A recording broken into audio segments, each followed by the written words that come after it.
सभी को हिंदी गुरु एकेडमी की तरफ से नमस्कार मित्रों। आज हम रीतकाल, इससे पहले मित्रों हमने जो है आदिकाल का और भक्तिकाल का वीडियो अपलोड कर दिया है। बहुविकल्पीय टीजीटी पीजीटी बिहार लगा हुआ है देखते हुए। उसके बाद आज हम रीतकाल का जो है बहुविकल्पीय प्रश्न लाए हैं। लगभग 400 से 500 प्रश्न होंगे मित्रों। आइए हम लोग सॉल्व करते हैं।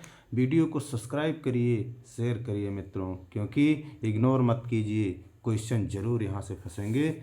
आइए हम लोग चलते हैं अपने क्वेश्चन पर कि क्या पूछ रहा। पहला क्वेश्चन कह रहा है कि कालक्रम की दृष्टि से रीतकाल के प्रवर्तक कौन है। पहला क्वेश्चन कह रहा है कि कालक्रम की दृष्टि से रीतकाल के प्रवर्तक कौन हैं। तो क्या लगाएंगे। केशवदास दिया हुआ है, कृपाराम दिया हुआ है, चिंतामणि और बिहारी, 4 ऑप्शन दिया गया है। आप लोग क्या लगाएंगे पहले ऑप्शन में। तो किस पर जाएंगे। कालक्रम की दृष्टि से रीतकाल का प्रवर्तक पूछे तो इसमें कृपाराम सही होगा मित्रों।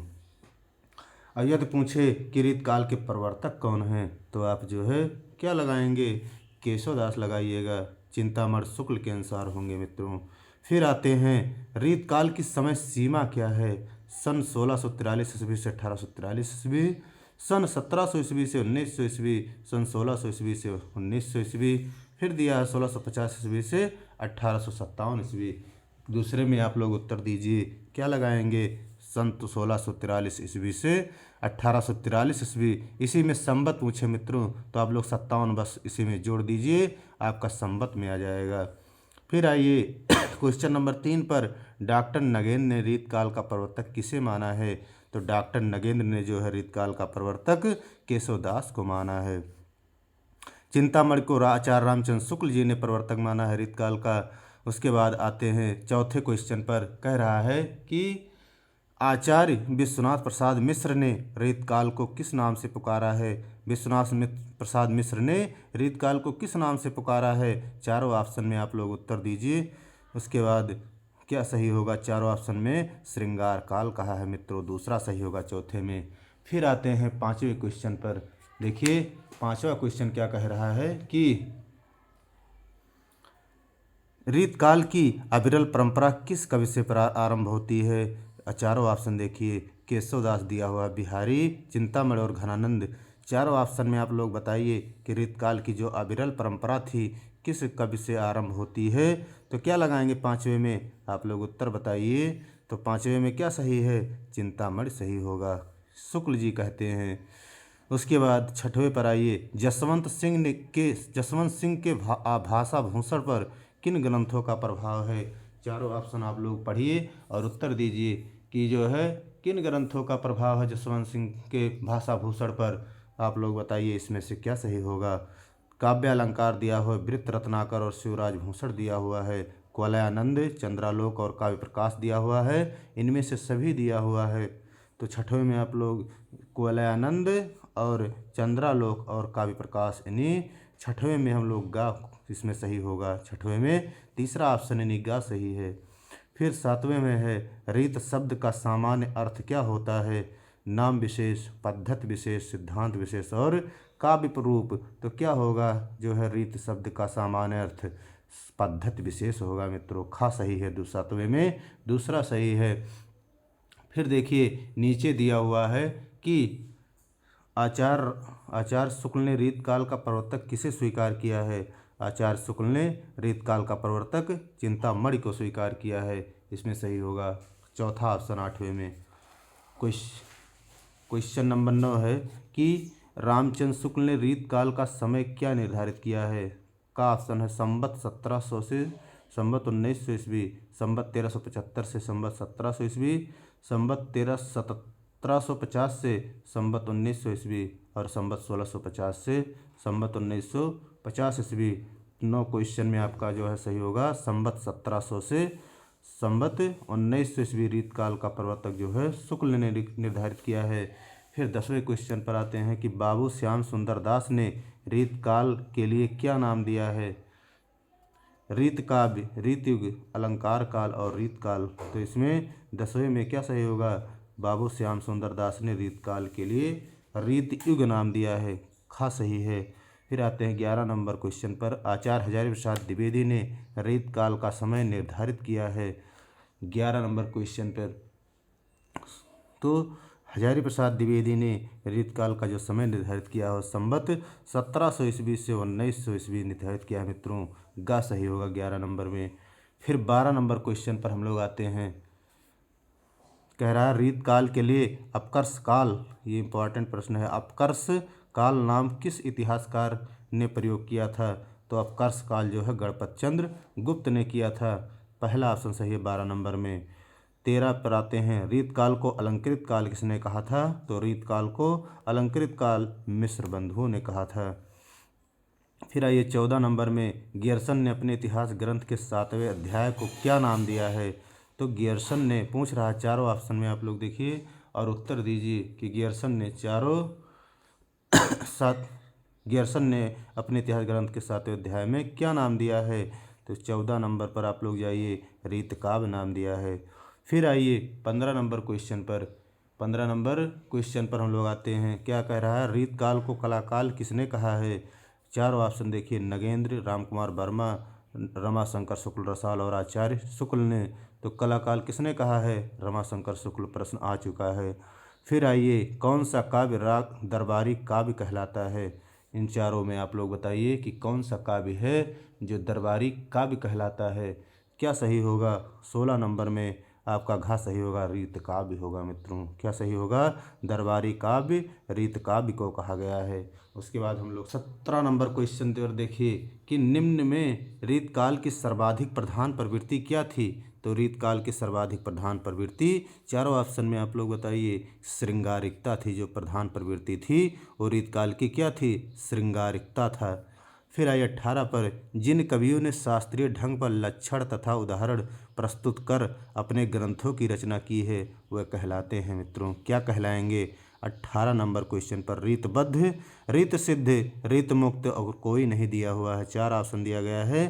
तो क्या होगा? रीतबद्ध होगा, क्योंकि जिन कवियों ने शास्त्रीय ढंग पर लक्षण तथा उदाहरण प्रस्तुत करने वाले ग्रंथों की रचना की वह रीतबद्ध कहलाते थे मित्रों। क्योंकि रीतकाल में रीतबद्ध, रीत सिद्ध और रीत मुक्त 3 धाराओं में चलता था। रीत मुक्त में आपके आलम बोधा ठाकुर ये सब आते थे। फिर आइए 19 नंबर पर। रीतकालीन काव्य को मुख्यतः कितने भागों में बांटा गया है? तो रीतकाल को 4 ऑप्शन दिया गया है। देखिए, तीन भाग में बांटा गया है। फिर 20 नंबर पर आते हैं। आचार्य शुक्ल ने रीतकाल को किन 2 भागों में बांटा है? तो आचार्य शुक्ल ने रीतकाल को जो 2 भागों में बांटा है, चारों ऑप्शन में आप लोग देखिए और उत्तर दीजिए। 20 नंबर में किस पर जाएंगे? तो रीत ग्रंथ व अन्य कवि पर जो है 2 भागों में बांटा है। एक रीत ग्रंथ और दूसरा है अन्य कवि। फिर आइए 21 पर। रीतकालीन काव्य ग्रंथों की काव्य भाषा क्या है? पूछ रहा है कि रीतकालीन काव्य ग्रंथों की काव्य भाषा क्या है? चारों ऑप्शन में बताइए, अवधी, भोजपुरी, राजस्थानी और ब्रजभाषा। तो क्या होगा? ब्रजभाषा है। फिर आइए, वैसे मित्रों रीतकाल की जो भाषा पूछे आप ब्रज लगाइएगा, क्योंकि पूरे रीतकाल की भाषा ब्रज है। फिर आइए, रीतकाल नाम में आए रीत शब्द का क्या अर्थ है? 4 ऑप्शन दिए गए हैं। प्रतीक, योजना, काव्यांग विवेचन में लक्षण एवं उदाहरण की पद्धति, सिद्धांत विशेष काव्यात्मा, परंपरानुसार कवियों को वर्गीकृत करने की रीति। चारों ऑप्शन में 22 नंबर में बताइए क्या सही होगा? काव्यांग विवेचन में लक्षण एवं उदाहरण की पद्धति है। जो रीत काल नाम में आए रीत शब्द का अर्थ है वो है काव्यांग विवेचन में लक्षण एवं उदाहरण की पद्धति हो, सही होगा। फिर आइए 23 नंबर में।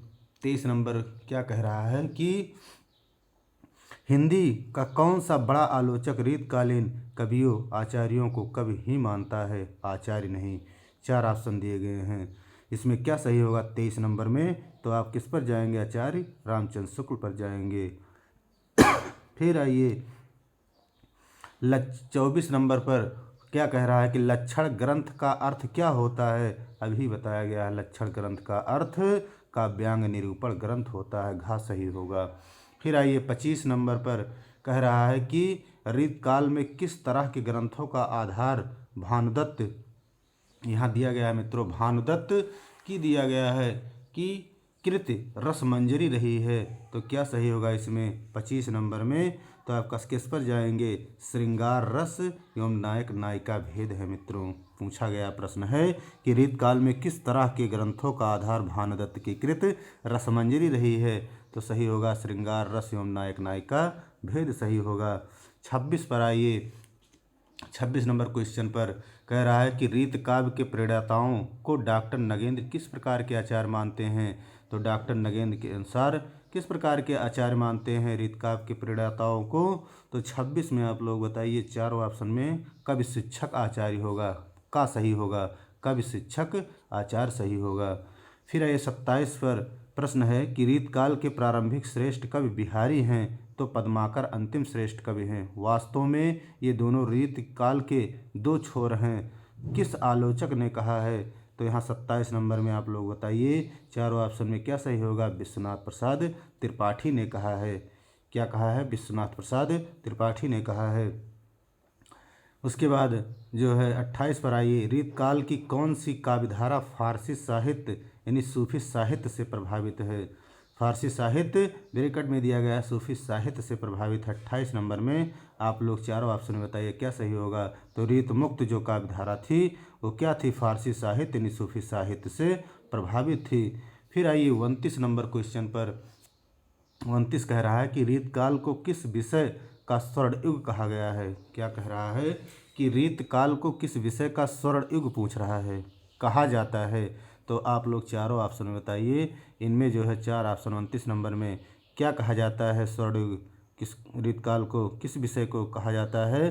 तो 29 नंबर में किस पर जाएंगे? ब्रजभाषा विकास, इसमें ऑप्शन सही होगा मित्रों, ब्रजभाषा विकास सही होगा। फिर आइए, रीतकाल के पतन का क्या कारण था? तो रीतकाल के पतन का क्या कारण था? इसमें जीवन निरपेक्षता था, चमत्कार प्रियता, रसिक दरबारी जीवन था। चारों ऑप्शन सही हैं, उपयुक्त सभी सही हैं। फिर 31 पर आइए। 31 क्या कह रहा है कि रीत कवियों का नारी विषयक दृष्टिकोण भले ही सामंती भोगवादी रहा हो, लेकिन उनकी निजी प्रवृत्ति है। क्या है 31 नंबर में? तो किस पर जाएंगे? सूक्ष्म अशरीरी है मित्रों, डी सही होगा। घा सही है, सूक्ष्म अशरीरी सही होगा। पूछ रहा है कि लेकिन उनकी निजी प्रवृत्ति के बारे में पूछ रहा है रीत कवियों की, तो क्या है? सूक्ष्म अशरीरी सही होगा। 32 पर आइए। 32 नंबर में देखिए क्या कह रहा है कि रीतकाल के संबंध में कौन सा कथन उपयुक्त नहीं है? इसमें से कौन चारों ऑप्शन में कौन सा कथन उपयुक्त नहीं है रीतकाल के बारे में? पहला है, रीत कवियों ने सामाजिक जीवन में अत्यंत मार्मिक चित्र उकेरे। आपका 32 नंबर में ये आप फिर कह रहा है, खा में रीतकाल की प्रधान प्रवृत्ति रीत निरूपण थी, बिल्कुल थी। रीतकालीन काव्य का प्रधान रस श्रृंगार था, बिल्कुल था। रीत कवियों की में राज्याश्रय की प्रवृत्ति थी। पहला ऑप्शन नहीं होगा क्योंकि इसमें जो है मार्मिक चित्र नहीं उकेरे गए हैं। फिर हम लोग आते हैं क्वेश्चन नंबर 33 पर। क्वेश्चन नंबर 33 कह रहा है कि रीतकाल में सामाजिक सांस्कृतिक परिस्थितियां थी। तो क्या थी रीतकाल में सामाजिक सांस्कृतिक परिस्थितियां? चारों ऑप्शन में बताइए। गौरवपूर्ण थी, अत्यंत दयनीय थी, विकास समान था, सामान्य एवं सहज था। तो क्या होगा? अत्यंत दयनीय सही होगा, खा सही होगा। फिर आइए फिर आते हैं हम लोग क्वेश्चन नंबर 34 पर। कौन कवि सर्वांग निरूपण नहीं है? कौन सा कवि सर्वांग निरूपण पूछ रहा नहीं है इनमें से? चिंतामण दिया हो कुलपति मिश्र, घनानंद और देव। 34 नंबर में बताइए। तो क्या घनानंद जो है 34 में क्या सही होगा? गा सही होगा, सर्वांग निरूपण नहीं थे घनानंद। फिर आइए, कौन सा कवि रीतबद्ध नहीं था? रीतबद्ध नेवाज, सेनापति, दूल्हा और रसनिध। चारों 35 में बताइए। दूल्हा जो थे वो क्या थे? रीतबद्ध नहीं थे। 36 पर आइए। 36 नंबर में क्या कह रहा है कि रीतकालीन किस आचार्य का नाम मणिमाल था? बहुत इंपॉर्टेंट प्रश्न है, पूछा गया है कि रीतकाल के किस आचार्य का नाम मणिमाल था? आप लोग इसमें बताइए। 36 नंबर में चिंतामणि का था मित्रों। क्या नाम था? मणिमाल भी नाम था। फिर आइए 37 में रीतकालीन कवियों का सर्वांग निरूपण, रस निरूपण, अलंकार निरूपण और पिंगल निरूपण वर्गों में किसने विभाजित किया था? पूछ रहा है जो है सर्वांग निरूपण है, रस निरूपण है, अलंकार निरूपण और पिंगल निरूपण वर्गों को किसने विभाजित किया था? बहुत महत्वपूर्ण प्रश्न है, पूछ सकता है। डॉक्टर नगेंद्र ने जो है क्या किया था, इसको विभाजित किया था। फिर आइए 38 नंबर में, रीत कवियों को किन वर्गों में विभाजित किया जाता है? तो क्या होगा? ऋतबद्ध होगा, ऋत सिद्ध होगा, ऋत मुक्त होगा, उपयुक्त तीनों सही हैं, यानी उपयुक्त सभी सही होगा। फिर 39 नंबर बहुत इंपॉर्टेंट प्रश्न है, कह रहा है इसमें संदेह नहीं कि काव्य रीत का सम्यक समावेश पहले आचार्य केशव ने किया, पर हिंदी में रीत ग्रंथों की अविरल और अखंडित परंपरा का प्रवाह केशव की कविप्रिया में के प्राय 50 वर्ष पीछे चला, और वह एक भिन्न आदर्श को लेकर, केशव के आदर्श को लेकर नहीं। कथन किस आलोचक का है? तो बहुत चर्चित आलोचक हैं आचार्य रामचंद्र शुक्ल होगा, प्रश्न पूछ सकता है। फिर उसके बाद हम लोग आते हैं 40 नंबर पर, रीत सिद्ध काव्यधारा। रीत सिद्ध काव्यधारा के प्रधान कवि कौन से हैं? चारों ऑप्शन में आप लोग बताइए। 40 नंबर में बिहारी हैं, पूछ रहा है, रीत सिद्ध पूछ रहा प्रधान कवि तो बिहारी होंगे। फिर 41 में, गागर में सागर भरने की पंक्ति किसके संदर्भ में है? तो क्या लगाएंगे आप लोग? गागर में सागर भरने की बात बिहारी करते थे, यहाँ पर दिया गया है मित्रों, गा सही होगा, यहाँ पर गा सही है। फिर आइए, बिहारी सतसई में कितने दोहे? टीजीटी 2009 में आया हुआ है, यहाँ देखिए प्रश्न पूछा गया है, बिहारी सतसई में कितने दोहे पूछ रहा है। क्या लगाएंगे आप लोग? 719 दोहे हैं मित्रों। फिर आइए 43 में, बिहारी सतसई पर फिरंगे सतसई नाम से टीका किसने लिखा था? बहुत चर्चित प्रश्न है, फिरंगे सतसई नाम से टीका आनंदीलाल शर्मा ने लिखा था, गा सही होगा 43 नंबर में। फिर आइए 44 पर, दोहा छंद में श्रृंगारी रचना प्रस्तुत करने वालों में हिंदी के सर्वाधिक ख्याति लब्ध कवि कौन है? जीआईसी और पीजीटी में पूछा गया है 2009 में, तो कौन थे? 44 नंबर में आपका बिहारी ही थे मित्रों। चैनल को जरूर सब्सक्राइब करिए, शेयर करिए, यहाँ से क्वेश्चन जरूर आएंगे। 45 नंबर पर आते हैं, निम्नलिखित में से किस रचना की सर्वाधिक टीकाएँ लिखी गई हैं? पूछ रहा है किस रचना पर सर्वाधिक टीकाएँ लिखी गई हैं? मतिराम सतसई, बिहारी सतसई, बृंद सतसई, विक्रम सतसई। तो 45 नंबर में क्या सही होगा? बिहारी सतसई पर जो है सर्वाधिक टीकाएँ लिखी गई हैं। फिर आते हैं 46 नंबर क्वेश्चन पर, कह रहा है कि बिहारी सतसई पर किस ग्रंथ का सर्वाधिक प्रभाव है? तो बिहारी सतसई पर किस ग्रंथ का सर्वाधिक प्रभाव है? 46 नंबर में आप लोग उत्तर बताइए। गाथा सप्तशती का प्रभाव पहला सही होगा, बहुत महत्वपूर्ण प्रश्न है। 47 पर आइए, बिहारी कवि हैं, लगाइए जी सीधे जो है क्या हैं? 47 नंबर में रीत सिद्ध लगा दीजिए, 2009 पीजीटी में पूछा गया, देखिए प्रश्न है। फिर आते हैं बिहारी सतसई की प्रसिद्धि का कारण क्या है? तो बिहारी सतसई की प्रसिद्धि का कारण कल्पना की समाहार शक्ति सही होगा। उसके बाद आते हैं 49 पर, 49 नंबर क्या कह रहा है प्रश्न में कि बिहारी किस राजा के दरबारी कवि हैं? जीआईसी पीजीटी 2009 में पूछा गया है। बिहारी जो है जयपुर नरेश जय सिंह के दरबारी कवि थे। उसके बाद हम लोग आते हैं, फिर पूछा गया है कि बिहारी किस संप्रदाय में दीक्षित थे? तो बिहारी जो है किस संप्रदाय में दीक्षित थे? ये भी प्रश्न पूछ सकता है, निम्बार्क संप्रदाय में दीक्षित थे। यदि सूरदास को पूछ सकता है किस संप्रदाय में एलटी में पूछा गया दीक्षित थे, तो क्या बिहारी को भी नहीं पूछ सकता? बिल्कुल पूछ सकता है कि बिहारी किस संप्रदाय में दीक्षित थे, निम्बार्क संप्रदाय लगाइए। फिर आते हैं बिहारी का जन्म कहाँ हुआ था? चारों ऑप्शन में क्या लगाएंगे? इनकी एक पंक्ति ही बनी हुई है मित्रों, ग्वालियर में हुआ था, इसको हम सुनाते हैं पढ़ के। इनके पंक्ति में ही क्लियर हो जाता है कि इनके जन्म ग्वालियर जानिए, खंड बुंदेले बाल, तरुणाई आई सुधर, मथुरा बस ससुराल। मित्रों यहाँ पर क्या है? जन्म ग्वालियर जानिए, खंड बुंदेले बाल, तरुणाई आई सुधर, मथुरा बस ससुराल। क्या है? जन्म क्लियर हो गया कि इनका ग्वालियर में क्या हुआ था? जन्म हुआ था। फिर आते हैं 52 पर, बिहारी की वाग विभूति किसकी आलोचनात्मक कृति है? बहुत महत्वपूर्ण प्रश्न है। 52 नंबर पर आप लोग ध्यान दीजिए और उत्तर दीजिए। विश्वनाथ प्रसाद त्रिपाठी मिश्र सही होगा मित्रों।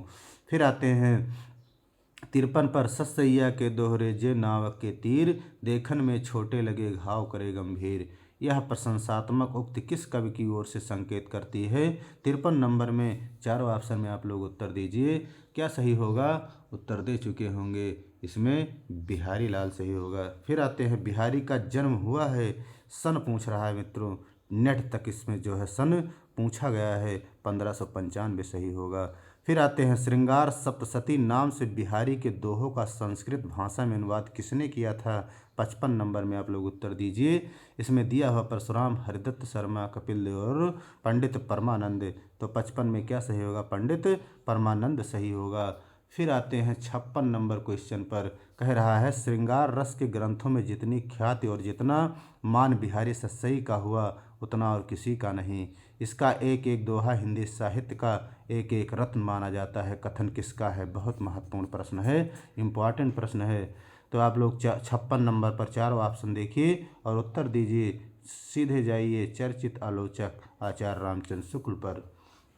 इन्होंने कहा कि श्रृंगार रस के ग्रंथों में जितनी ख्याति और जितना मान बिहारी सतसई का हुआ, उतना और किसी का नहीं। इसका एक एक दोहा हिंदी साहित्य का एक एक रत्न माना जाता है। कथन जो है आचार्य रामचंद्र शुक्ल जी का है। फिर आइए 57 नंबर क्वेश्चन पर कि बिहारी रत्नाकर नाम से बिहारी सतसई की टीका किसने लिखी थी? 57 नंबर में तो जगन्नाथ दास रत्नाकर ने लिखी थी बिहारी सतसई की टीका। बिहारी रत्नाकर नाम से जगन्नाथ दास रत्नाकर ने लिखा। फिर 58 पर आइए, बिहारी को देव से श्रेष्ठ सिद्ध करने वाले विद्वान कौन से थे? तो बिहारी को जो है देव से श्रेष्ठ सिद्ध करने वाले विद्वान, चारों ऑप्शन बताइए। लाला भगवान दीन थे मित्रों, घा सही होगा। उसके बाद हम लोग आते हैं क्वेश्चन नंबर 59 पर। यहाँ देखिए क्वेश्चन नंबर 59 पर हम लोग चर्चा करते हैं कि जिस कवि में कल्पना की समाहार शक्ति तथा भाषा की समाहार शक्ति जितनी अधिक होगी, उतना ही वह मुक्त रचना में सफल होगा। बिहारी के संदर्भ में यह कथन किस आलोचक का है? आप लोग उत्तर दीजिए। क्या सही होगा? रामचंद्र शुक्ल सही होगा। 60 नंबर पर आइए, किस कवि ने लक्षण ग्रंथ नहीं लिखा है? देखिए नेट दिसंबर में 2009 में पूछा गया है, तो लक्षण ग्रंथ पूछ रहा है, इसमें से किस कवि ने नहीं लिखा है? बिहारी ने जो है लक्षण ग्रंथ नहीं लिखा है, बाकी तीनों लोगों ने लिखा है। 61 पर आइए मित्रों, मेरा जो है लगभग 10,000 टारगेट है बहुविकल्पीय प्रश्न कराने का, इसलिए जो है जिससे बिहार में जो टीजीटी पीजीटी लगी हुई है 100 में इस बार आप लोग, जो पिछली बार गलती हुआ था, इस बार कम से कम 85 प्रश्न सही करके आए, 85 से 90। इसके बाद आते हैं, इसलिए ज़रूर चैनल को सब्सक्राइब करिए और शेयर करिए उन लोगों के पास, जिससे मेहनत की जो स्टेमिना है और बढ़े, उत्तेजना कि पढ़ने वाले काफ़ी लोग हैं। चैनल को सब्सक्राइब करिए। कुछ लोग अनसब्सक्राइब भी मार रहे हैं, कोई बात नहीं है। यूरोप महाद्वीप में बिहारी सतसई के समक्ष कोई भी ग्रंथ प्राप्त नहीं होता, इस कथन के प्रयोक्ता कौन हैं? 61 नंबर पर। तो क्या सही होगा? गियर्सन होगा मित्रों, कि यूरोप महाद्वीप में बिहारी सतसई के समकक्ष कोई भी ग्रंथ प्राप्त नहीं होता। ये कथन किसने कहा है? गियर्सन ने कहा। बहुत महत्वपूर्ण प्रश्न है जो है। फिर आते हैं 62 नंबर पर, बिहारी सतसई की भूमिका के रचनाकार पूछ रहा कौन है? बहुत चर्चित प्रश्न बनता है। पदम सिंह शर्मा होंगे बिहारी सतसई की भूमिका के रचनाकार। फिर 63 नंबर पर आइए, 63 में अलंकार पंचाशिका की रचना किस कवि ने की है? तो 63 में आप लोग बताइए। सेनापति मतिराम, सूदन और जसवंत सिंह। तो 63 में आपका मतिराम सही होगा। फिर आइए, बूदी नरेश महाराज भाव सिंह का आश्रित कवि कौन था? 64 नंबर में तो बूदी नरेश महाराज भाव सिंह का आश्रित कवि मतिराम थे। देखिए जीआईसी और पीजीटी 2009 में पूछा गया है। फिर आते हैं 65 पर, भूषण का लक्षण ग्रंथ कौन सा था? कौन सा है? जीआईसी पीजीटी पे पूछा गया है। शिवराज भूषण, भूषण हजारा, शिवा बावनी और छत्रसाल दशक। इसमें से पूछ रहा है भूषण का लक्षण ग्रंथ पूछ रहा है, तो क्या सही होगा? शिवराज भूषण जो है का लक्षण ग्रंथ है। फिर आते हैं भूषण की भाषा की आलोचना किसने की है? पूछ रहा है कि जो भूषण की भाषा है उसकी आलोचना किसी कवि ने की है, किसने की है, किस आलोचक ने की है? चारों ऑप्शन में आप लोग बताइए। तो इसमें रामचंद्र शुक्ल ने किया है। फिर आते हैं 67 में, भूषण किसके राज्याश्रित कवि थे? तो भूषण जो थे वो किसके राज्याश्रित थे? छत्रसाल शिवाजी के जो है राज्याश्रित कवि थे मित्रों। यहाँ पर पहला ऑप्शन सही होगा। उसके बाद हम लोग आते हैं क्वेश्चन नंबर 68 क्या कह रहा है कि कवि कवि भूषण को भूषण की उपाधि किसने दिया था? तो कवि भूषण को भूषण की उपाधि ये प्रश्न पूछा जाता है। चित्रकूट नरेश महाराजा सोलंकी सही होगा, पूछा गया प्रश्न है ये। उसके बाद आइए, रीतकालीन किस कवि की पालकी यात्रा में महाराज छत्रसाल ने कंधा लगाया था? तो इसमें 69 में क्या सही होगा? भूषण ने जो है मित्रों क्या लगाया था? कंधा लगाया था। 70 पर आइए, आचार्य शुक्ल ने हिंदू जाति का प्रतिनिधि कवि किसे कहा है? शुक्ल ने जो है किसी को हिंदू जाति का प्रतिनिधि कवि कहा है। चारों ऑप्शन दिया गया है, इनमें से क्या सही होगा? भूषण को ही जो है हिंदू जाति का प्रतिनिधि कवि कहा था। किसने? आचार्य रामचंद्र शुक्ल ने। 71 पर आइए, रीत काल में श्रृंगार रस की धारा को वीर रस की ओर परिवर्तित करने का श्रेय किसे है? वीर रस की ओर परिवर्तित करने का श्रेय पूछ रहा है किसे है? तो इन चारों ऑप्शन में आप लोग देखिए और उत्तर दीजिए 71 में। तो भूषण को ही था मित्रों, वीर रस की ओर परिवर्तित करने का श्रेय वो शिवराज भूषण, जो उनकी रचना है भूषण की जो है रचना है भाषा भूषण, वही है भूषण जो है भाषा भूषण किसका है? आप लोग बताइए, भाषा भूषण किसकी है? महाराज जसवंत सिंह का है मित्रों। भूषण की जो रचनाएं हैं वो शिवराज भूषण हैं, जो इस बार टीजीटी में पूछा गया था कि कितने प्रकार के अलंकार हैं। उसमें 105 प्रकार के अलंकार हैं और जो है 284 छंद हैं इसमें। फिर उसके बाद है शिवा बावनी, छत्रसाल दशक, भूषण उल्लास, दूषण उल्लास, भूषण हजारा, ये सब क्या हैं? भूषण की जो है रचनाएं हैं। इनके पिता का नाम पूछे, रत्नाकर त्रिपाठी था। किसके आश्रय में थे? शिवाजी और छत्रसाल बुंदेला के जो आश्रय में थे। भूषण का यदि मूल नाम पूछे तो इनका क्या मिलता है? छोटी किताबों में घनश्याम मिलता है विश्वनाथ त्रिपाठी के अनुसार, और पतिराम या मनीराम भी मिलता है भूषण का नाम गणपत चंद्र गुप्त के अनुसार जो है। और ये वीर रस के एकमात्र रीतकालीन कवि थे। पूछे कि रीतकाल में वीर रस का एकमात्र कवि कौन था? तो वो थे आपके कौन? भूषण ही थे मित्रों। फिर आइए 72 नंबर पर हम लोग मिलान करते हैं, दिया हुआ है इसमें मिलाने के लिए 72 नंबर में आप लोग देखिए इसमें क्या सही होगा। देखिए देव जो थे क्या थे? यहाँ क्या सही होगा 72 में? आपका रत्नाकर होगा। पहले पर रत्नाकर पर जाइए, देव राग रत्नाकर, और सुखदेव मिश्र जो थे वो वृत्त विचार होगा। श्रीधर जो थे वो क्या सही होगा? श्रीधर पूछ रहा है। जंगनामा क्या होगा? सुखदेव मिश्र। इसमें क्या सही होगा? राग रत्नाकर और वृत्त विचार, वर वधु विनोद और जंगनामा। ये आपका किस ऑप्शन पर जाएंगे? हम लोग गा पर जाएंगे। पहला इसमें क्या होगा? राग रत्नाकर होगा, फिर वृत्त विचार होगा, फिर क्या होगा? जंगनामा होगा, वरवधु होगा और वरवधु विनोद सही होगा। इसमें जो है आपका ऑप्शन गा सही होगा। फिर आइए 73 पर, आचार्य शुक्ल के अनुसार केशव के ग्रंथों की संख्या कितनी है? तो आचार्य शुक्ल के अनुसार केशव की ग्रंथों की संख्या 7 है। शुक्ल जो है 7 मानते हैं।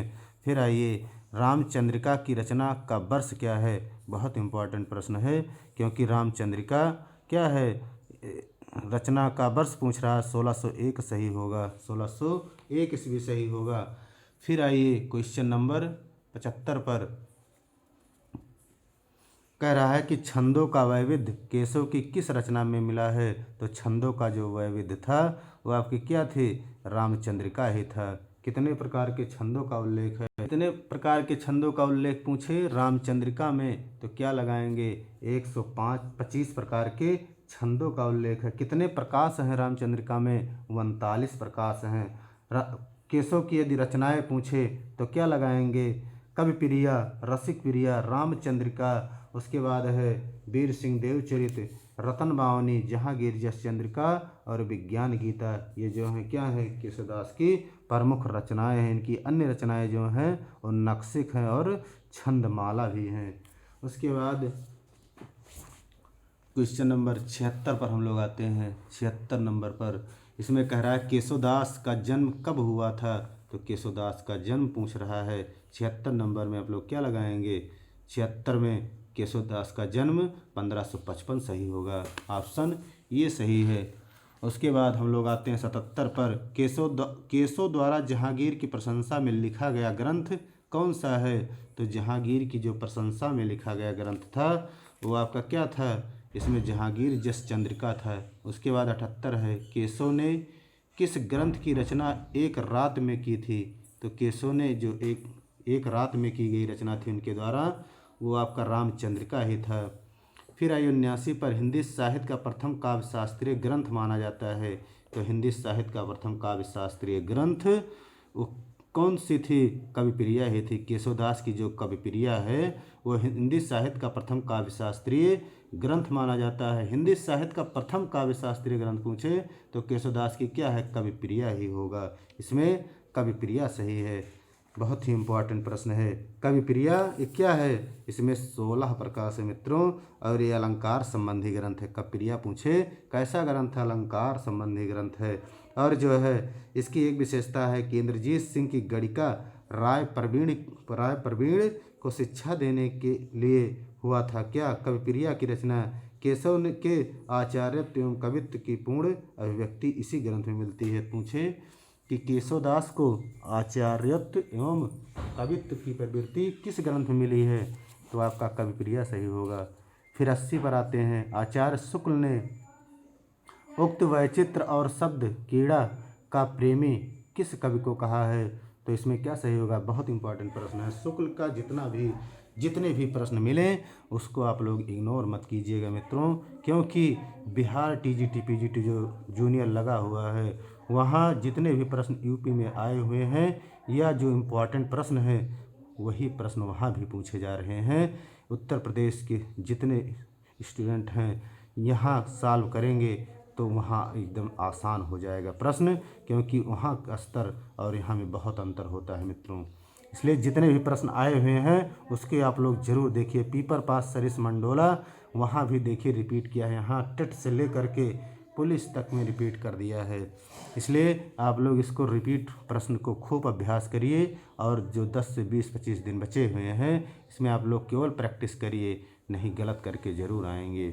आइए आज यही क्या कह रहे हम लोग 80 पर थे कि उक्त वैचित्र और शब्द कीड़ा पूछ रहा है। यहाँ पर देखिए उक्त वैचित्र और शब्द कीड़ा का प्रेमी किस कवि को कहा जाता है? 80 नंबर में केशवदास को कहा जाता है। किसने कहा? आचार्य शुक्ल ने कहा है। 81 है कि रामचंद्रिका में केशव को सर्वाधिक सफलता मिली। तो रामचंद्रिका में केशव को सर्वाधिक सफलता संवाद योजना से मिली थी। फिर आइए 82 नंबर में। केशव को कभी हृदय नहीं मिला था कहकर किस आलोचक ने केशव को हृदयहीन कवि घोषित किया है? तो 82 नंबर में आपका आचार्य रामचंद्र शुक्ल सही होगा, क्योंकि केशव को कभी हृदय नहीं मिला था कहकर किस आलोचक ने केशव को हृदयहीन कवि घोषित किया? तो आचार्य रामचंद्र शुक्ल ने केशव को कवि हृदयहीन घोषित कर दिया था। फिर आइए 83 नंबर में। 83 क्या कह रहा है कि आचार्य केशवदास को कठिन काव्य का प्रेत किस आलोचक ने कहा है? जीआईसी में पीजीटी में पूछा गया जनों में। तो केशव को कठिन काव्य का प्रेत जो है किसने कहा था? आचार्य रामचंद्र शुक्ल ने कहा था। फिर 84 नंबर क्वेश्चन है। केशव ने कविप्रिया की रचना किस गणिका को शिक्षा देने के लिए की थी? अभी हमने इसका विस्तृत व्याख्या किया था। 84 में राय प्रवीण को शिक्षा देने के लिए केशवदास ने कविप्रिया की रचना की थी, और ये अलंकार संबंधी ग्रंथ है। इसके बाद हम लोग आते हैं क्वेश्चन नंबर 85 पर। 85 पर क्या कह रहा है? डॉक्टर कृष्ण शंकर शुक्ल ने आचार्य केशवदास पर एक समीक्षात्मक पुस्तक लिखी थी। उस पुस्तक का नाम आप लोगों को बताना है। इन चारों ऑप्शन में देखिए तो थी क्या थी? केशव की काव्य कला थी मित्रों। जीआईसी और पीजीटी 2009 में पूछा गया है। केशव की काव्य कला थी। फिर पूछा 86 में विज्ञान गीता किसकी कृति है? नेट में पूछा गया है। तो विज्ञान गीता किसकी रचना है? तो केशवदास की है विज्ञान गीता। और उसके बाद आते हैं सेनापति का कवित रत्नाकर किस प्रकार का ग्रंथ है।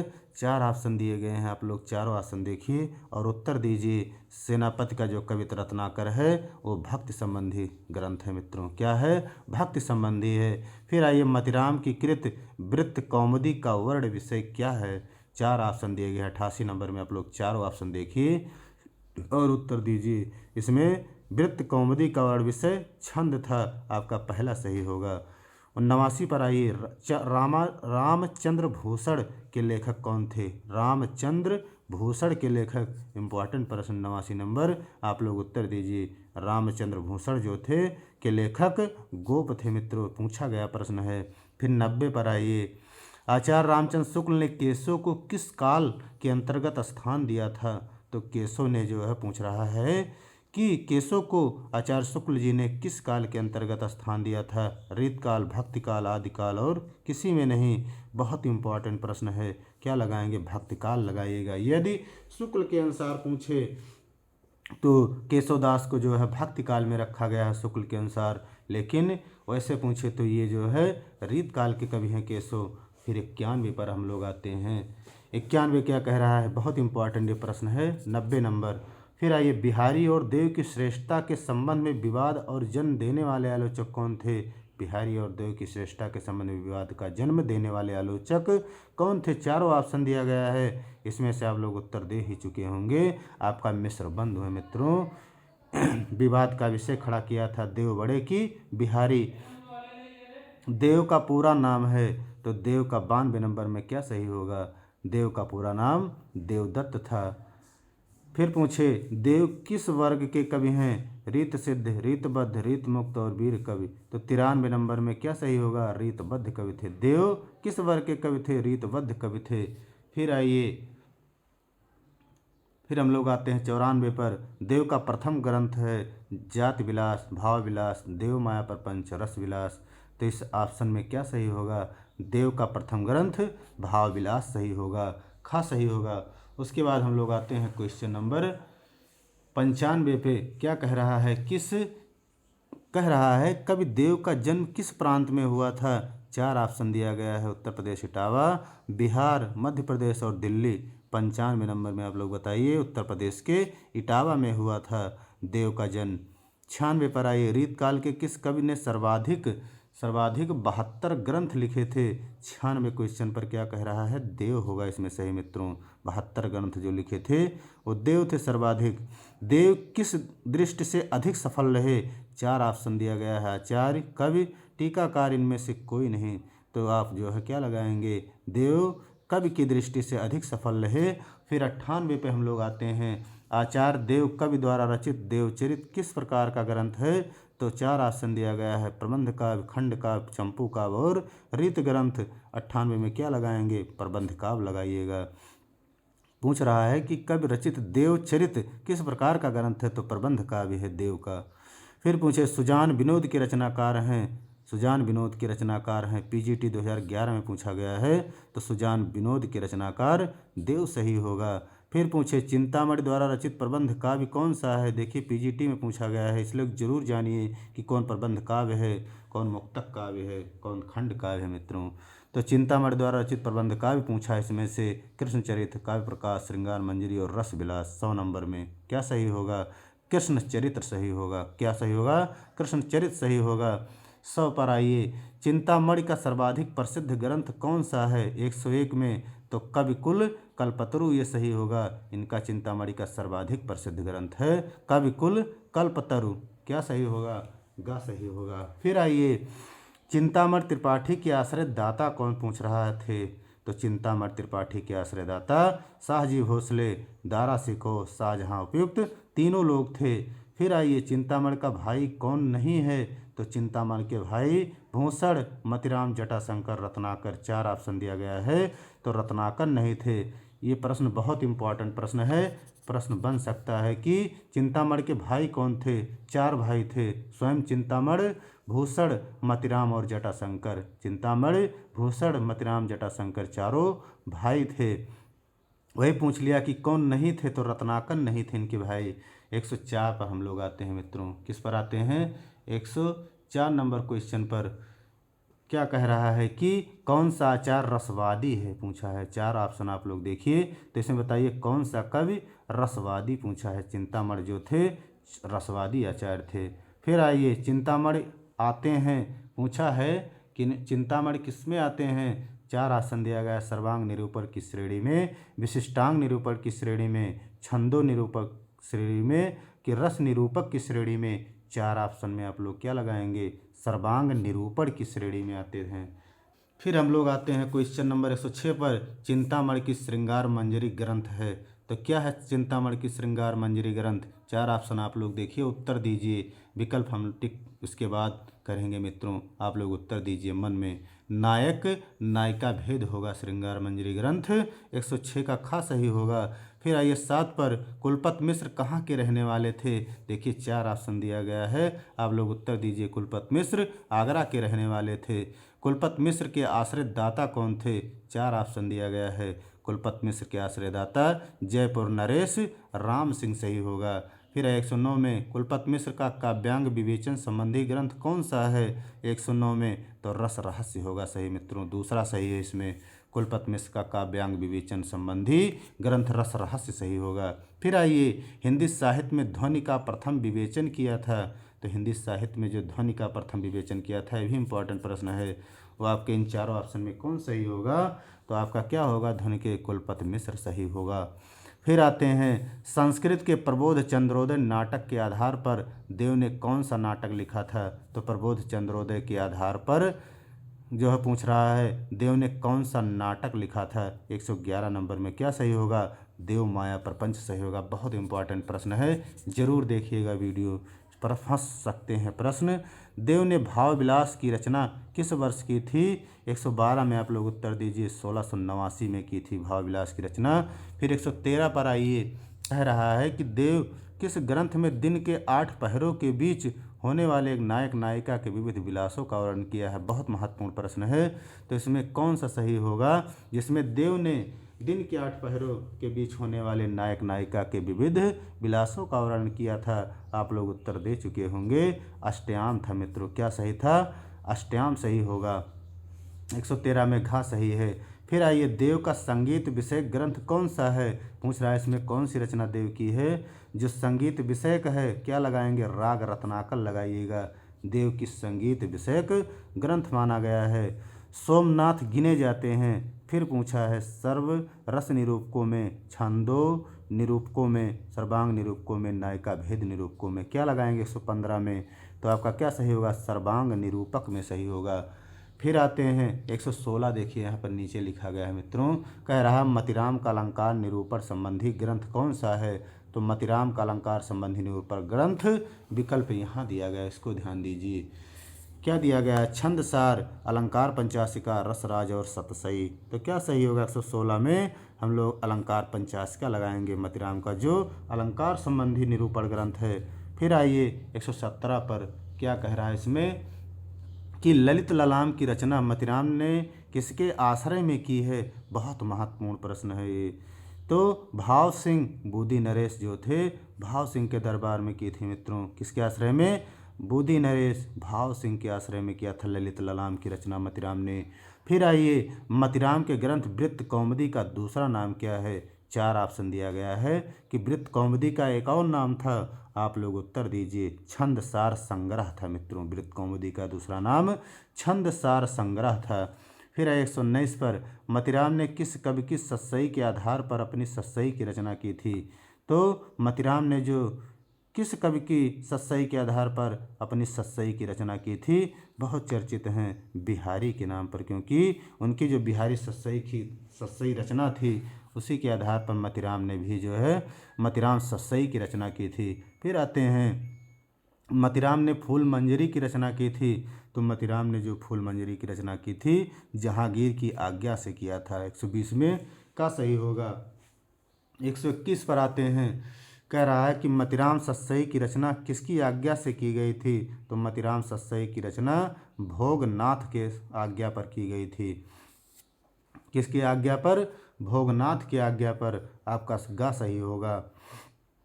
कृपाराम का ग्रंथ है, बहुत चर्चित ग्रंथ है कृपाराम का, हित तरंगड़ी सही होगा। क्या सही होगा? हित तरंगड़ी सही होगा। तीसरा सही 122 में कृपाराम के हित तरंगड़ी का विषय क्या था? तो हित तरंगड़ी का विषय जो था नायिका भेद सही होगा। प्रश्न पूछ सकता है कि जो कृपाराम की हित तरंगड़ी है उसका विषय क्या है? नायिका भेद सही होगा। फिर आते हैं कुलपति मिश्र का ग्रंथ कौन सा नहीं है? 124 में तो रसमंजरी जो है ये इनका नहीं है, कुलपति मिश्र का नहीं है। बाकी रस रहास, संग्राम सार, युक्त तरंगड़ी तीनों उनके जो है कुलपति मिश्र के ग्रंथ हैं। फिर आइए 125 नंबर पर 125 नंबर पर निम्न में कौन सा कवि कुलपति मिश्र का मामा था? पूछ लिया है मित्रों। तो क्या सही होगा? 125 में चिंतामणि जो थे वो कुलपति मिश्र के मामा थे। फिर आते हैं 126 पर।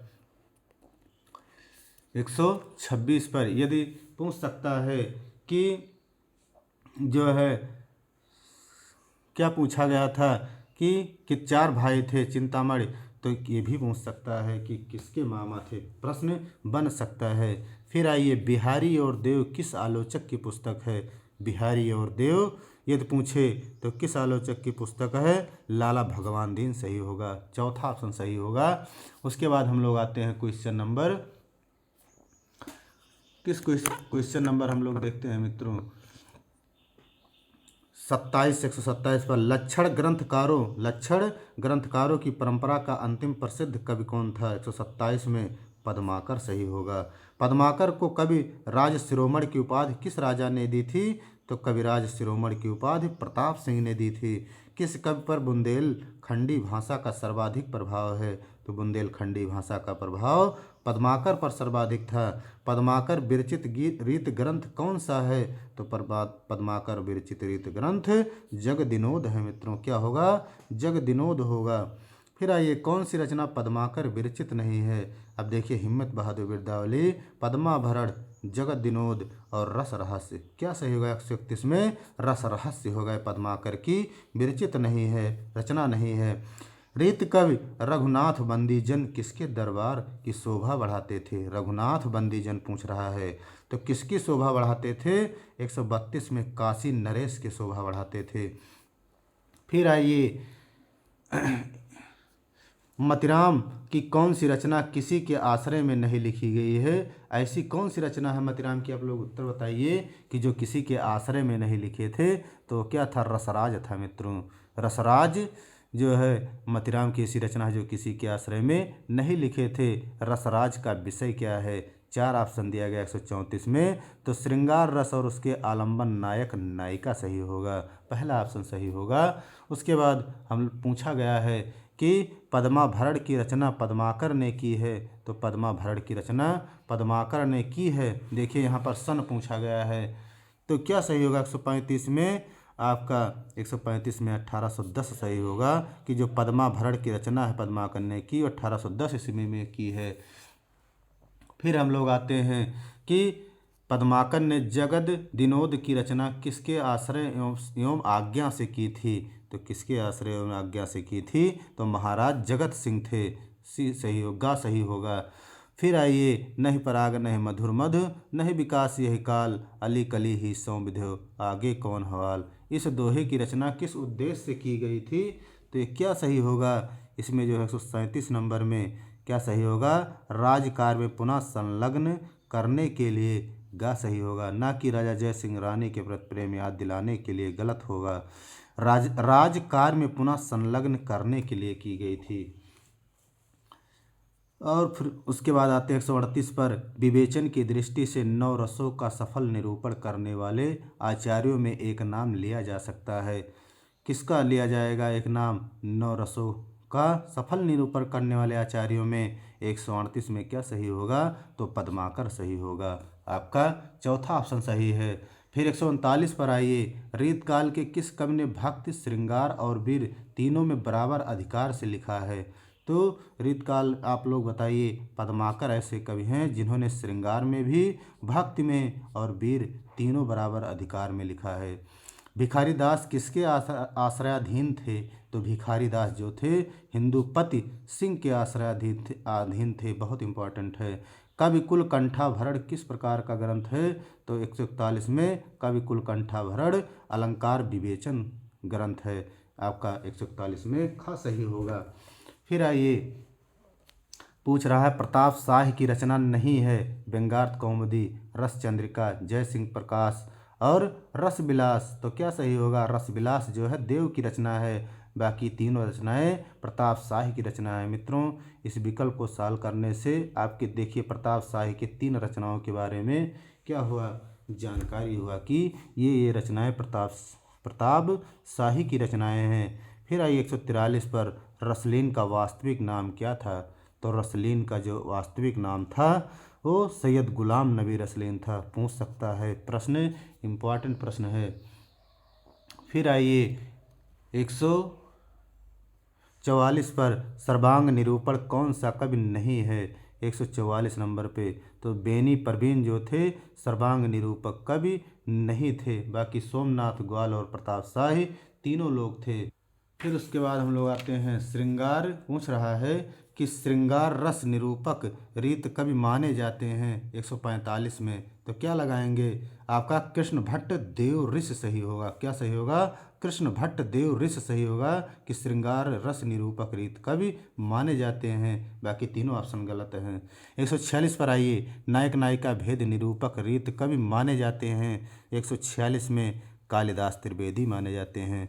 फिर आइए, छंदो निरूपक रीत कवि नहीं माने जाते हैं 147 में। तो गोप आपका गलत होगा क्योंकि छंदो निरूपक रीत कवि ये गोप नहीं माने जाते हैं। बाकी मुरलीधर भूषण, सुखदेव मिश्र और दशरथ भी ये सब छंदो निरूपक रीत कवि माने जाते हैं।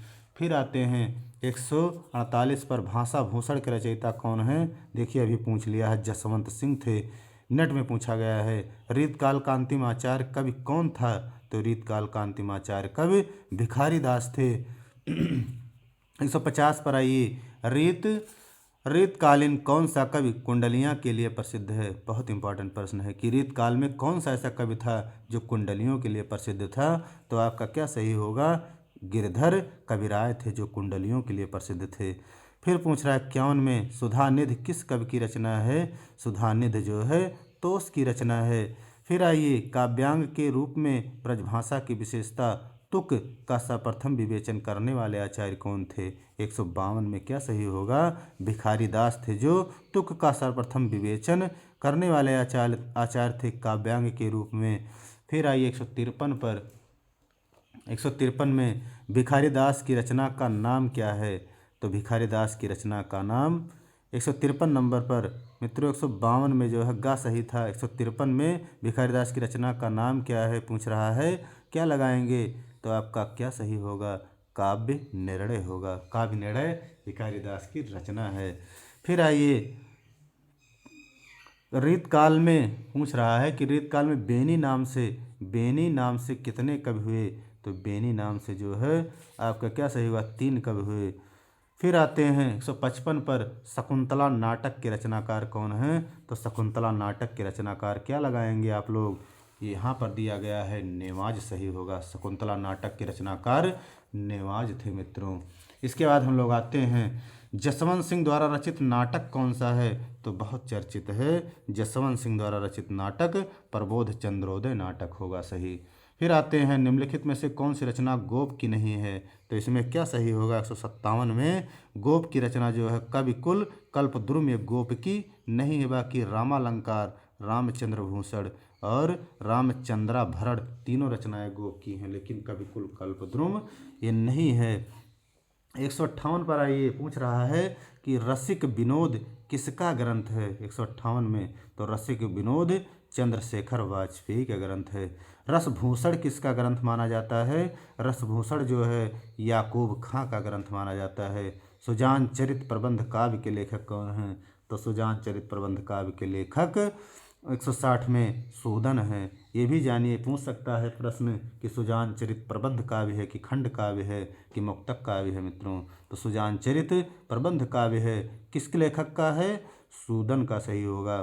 फिर आइए, द्विजदेव यहाँ पर दिया गया है द्विजदेव यानी मान सिंह जिनका नाम था की रचना कौन सी है। 161 पर दोनों हो, श्रृंगार लतिका श्रृंगार बत्तीसी कोई नहीं दोनों, इसमें दोनों सही होगा क्योंकि श्रृंगार लतिका भी है द्विजदेव की और श्रृंगार बत्तीसी भी है। फिर आइए 162 पर कौन सी रचना सूरत मिश्र की नहीं है। 162 में आप लोग बताइए। तो कवि प्रिया जो है केशव की है, बाकी तीनों सूरत मिश्र के हैं। अलंकार माला, रस रत्नाकर, नक्सिक तीनों हैं। फिर 163 पर आइए। रीतकाल में खटमल 22 हास्य ग्रंथ की रचना की थी। तो रीतकाल में खटमल 22 पूछ रहा है 163 में, तो अली मुहीब खां ने की थी, घा सही होगा। फिर आइए जाति विलास के रचनाकार कौन हैं। तो जाति विलास देव सही होगा। जाति विलास, भवानी विलास, भाव विलास सब क्या हैं, देव की रचनाएं हैं। फिर आते हैं छंद विचार के रचनाकार कौन है 165 में। तो छंद विचार के रचनाकार सुखदेव मिश्र सही होगा। फिर आते हैं रस विलास ग्रंथ किसका है। देखिए पूछ लिया, देव की रचना 166 में, गा सही होगा। फिर हम लोग आते हैं 167 नंबर पर। 167 कह रहा है कि फाजिल अली प्रकाश के रचनाकार कौन थे। तो फाजिल अली प्रकाश के रचनाकार सुखदेव मिश्र थे। फिर 168 में काव्य रसायन किसकी कृति है। 168 में देव की है। काव्य रसायन किसकी कृति है, देव की कृति है।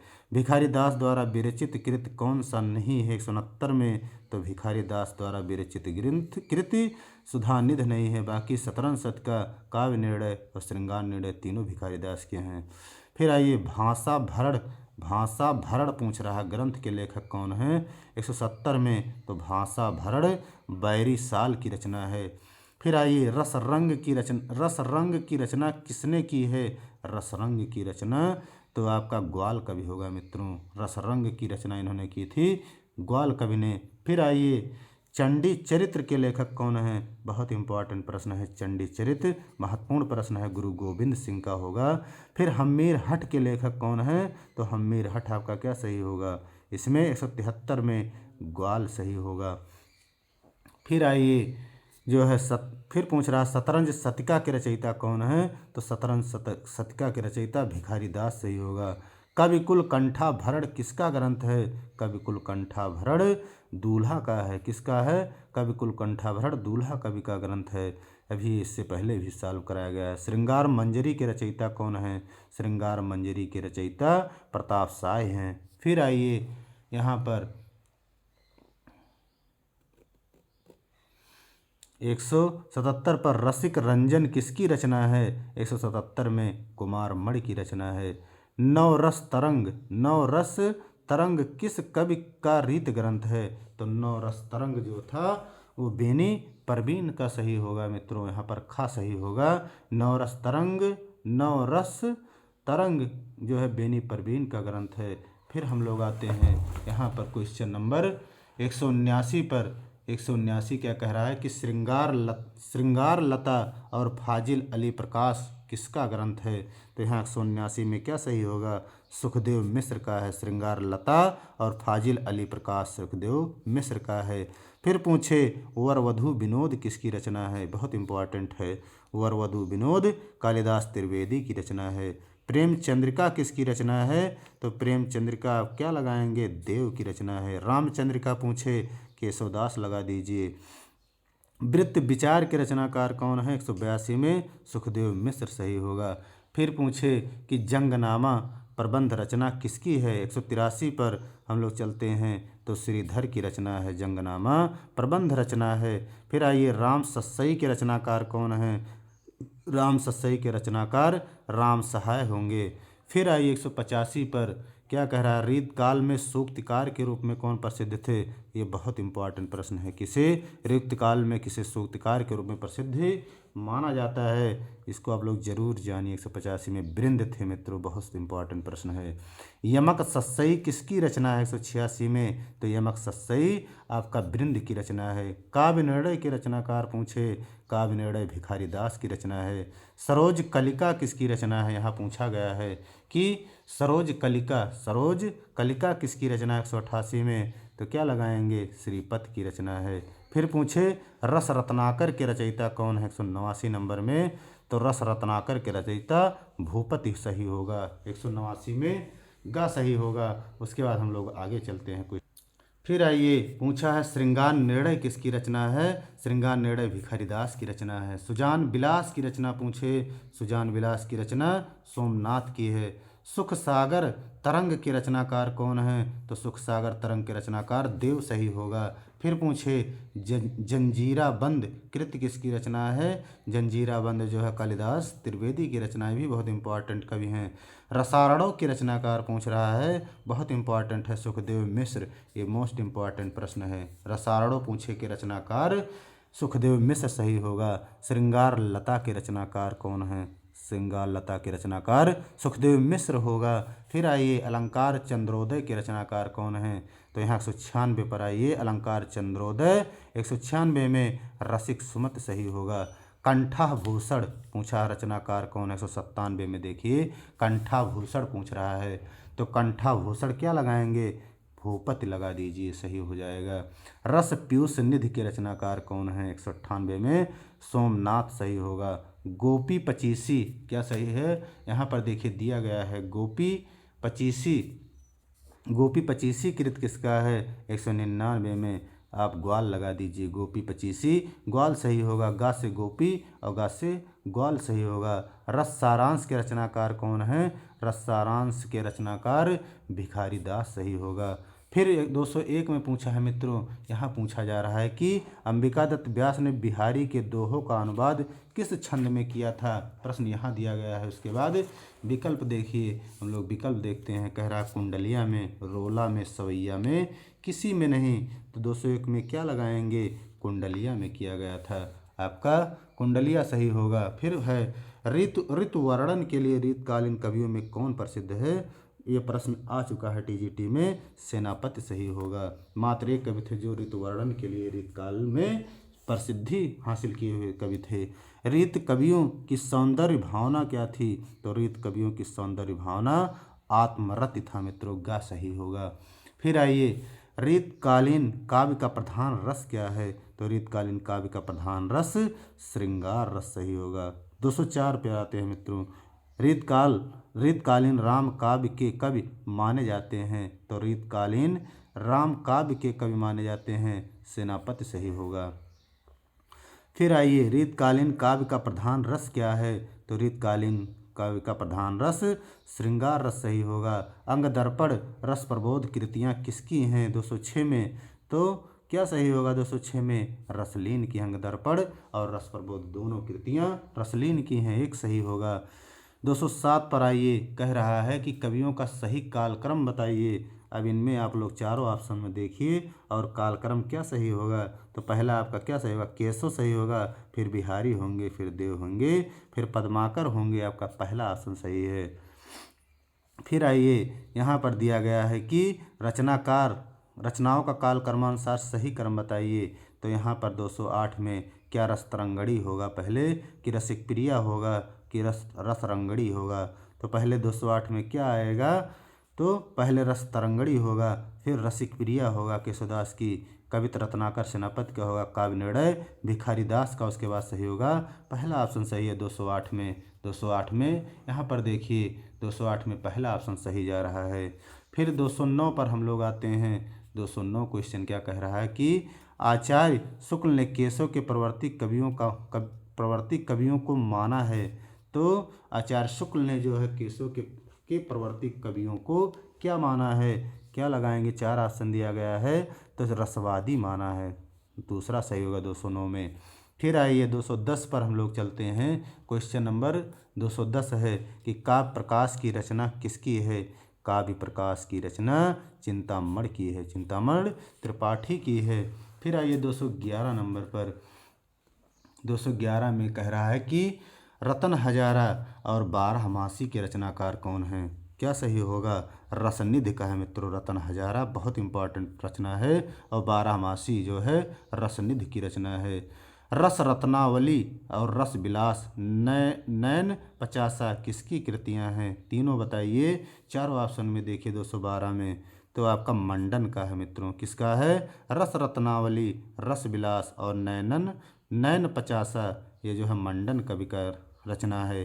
फिर आइए यहाँ पूछा जा रहा है कि राधा माधव बुध मिलन विनोद, क्या पूछा है?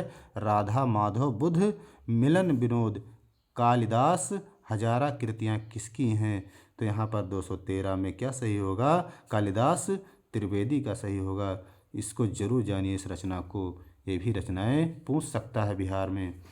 अलंकार माला श्रृंगार सागर के रचयिता कौन है? 214 में सूरत मिश्र सही होगा। अलंकार दर्पण के रचनाकार पूछे तो आप गुमान मिश्र लगा दीजिए। फिर आइए जुगल रस प्रकाश और रस चंद्रिका के रचनाकार कौन है? 216 में उजियारे कवि होंगे। जुगल रस प्रकाश और रस चंद्रिका के रचनाकार उजियारे कवि होंगे। फिर आइए 217 पर कह रहा है कनक छरी सी कामनी काहे को कटछीन पंक्ति किस कवि की है? तो यहाँ पर देखिए 217 में आलम की है मित्रों। कनक छरी सी कामनी काहे को कटछीन, ये जो है आलम की पंक्ति है।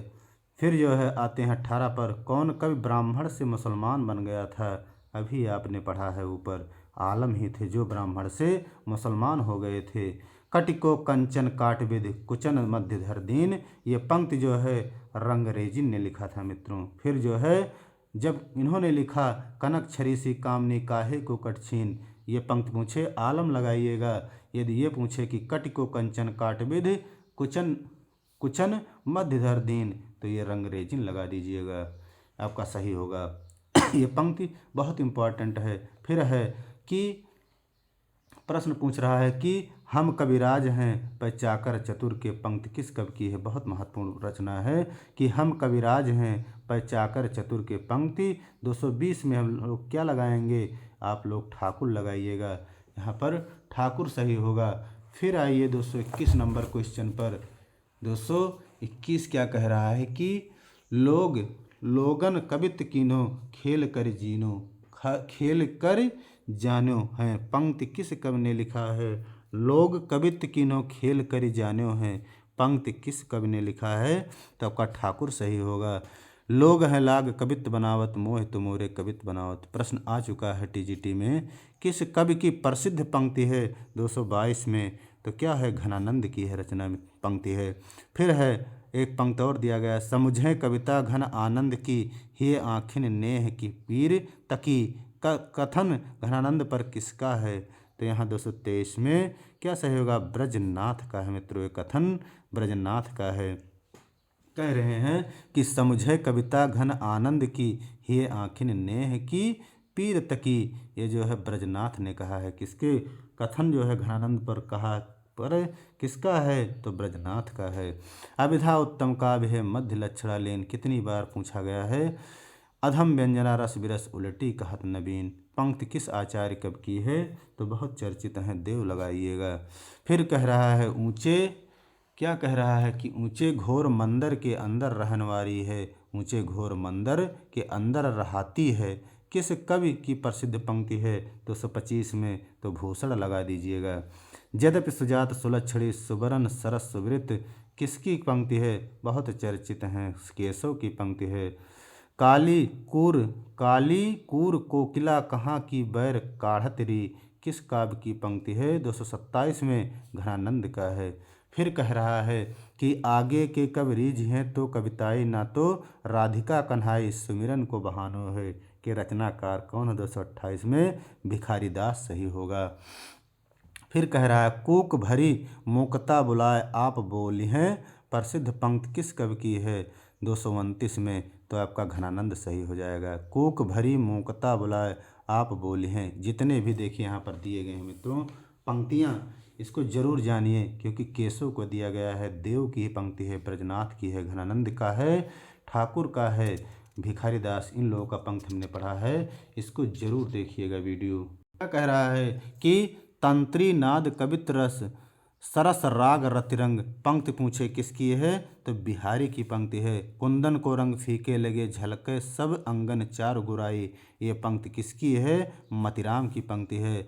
नित नीर भरी गगरी ढरकावें, पंक्ति के रचनाकार कौन होगा? 232 में, प्रताप शाह सही होगा। कौन धो पाटी पढ़े हो लला मन लेहु पदेहु छटाक नहीं। पंक्ति प्रश्न आ चुका है। प्रश्न ये क्या सही होगा? घनानंद की है। कौन धो पाटी पढ़े हो लला मन लेहु पतेहु छटांक नहीं। 233 में का सही होगा? अमीय हलाहल रस भरे स्यात स्वयं श्वेत रत्नार। ये पंक्ति जो है किसकी है? रसलीन की है। फिर पूछे 235 में पीजीटी 2009 में पूछा गया, यह प्रेम को पंथ कराल महा तरवार की धार पे धावनो है। पंक्ति पूछे 235 में क्या सही होगा? बोधा सही होगा। नैन नचाए कहीं मुस्काए लला फिरायो खेलन होरी। 236 में खा सही होगा। पद्माकर सही होगा। फिर आइए, कह रहा है आड़े दे आले बसन जाड़े हूँ की रात। पंक्ति किस कवि की है? 237 में। तो क्या लगाएंगे? बिहारी की पंक्ति सही होगा। इसमें बिहारी सही होगा। कह रहा कंचन तन धन धन बरन बन रहो रंग मिल रंग और जानी जात सुवास की केसर लाई अंग। टीजीटी और पीजीटी जीआईसी में आया हुआ है। 238 नंबर में बिहारी की पंक्ति है। बहुत चर्चित पंक्ति है कि कंचन तन धन बरन बन रहो रंग मिल रंग और जानी जात सुवास की केसर लाई अंग। पंक्ति जो है बिहारी की है। 238 नंबर में गा सही होगा। फिर आइए 239 नंबर पर कह रहा है बनन में बागन में बगरो बसंत हैं। पंक्ति किस कवि की है? 239 नंबर में। तो पद्माकर की पंक्ति सही होगा। इसमें पद्माकर सही होगा। फिर आइए, कह रहा भाषा बोल न जानहि जिनके कुल के दास। कथन किसका है? 240 में केशवदास का है। फिर आए को कितेक उपाय करो कहो होत है आपने पीयू पराए पूछ रहा रचनाकार कौन है? 241 नंबर पर। तो आपका मतिराम सही होगा। अति सुधो स्नेह को मार्ग है जहाँ नेक सयानप बाक नहीं। ये पंक्ति पूछा गया है। क्या लगाएंगे? पंक्ति 242 नंबर में देखिए आपका क्या सही होगा? 42 में घनानंद सही होगा। अति सुधो स्नेह को मार्ग है जहाँ नेक सयानप बाक नहीं। पीजीटी 2010 में पूछा गया है।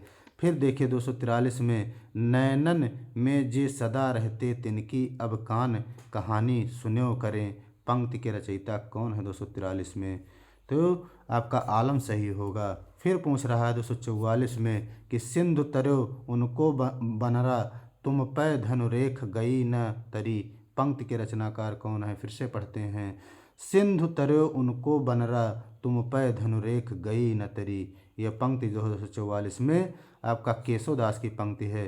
यह ललित काल कैधो लसत दिग्भामिनी के भाल को। 245 नंबर में बिहारी सही होगा। फिर आइए 246 में पूछ रहा है कि वह चितवन औरे कछ जिह बस होत सुजान। पंक्ति के लेखक कौन? 246 में खा सही होगा। बिहारी की पंक्ति है। फिर कह रहा दीर्घ उर्झट टूटत कुटुम जुरत चतुर चित प्रीत परति गांठ दुर्जन हे दई नई हरीत। पंक्ति के रचयिता कौन है? आपका का सही होगा? बिहारी की पंक्ति है।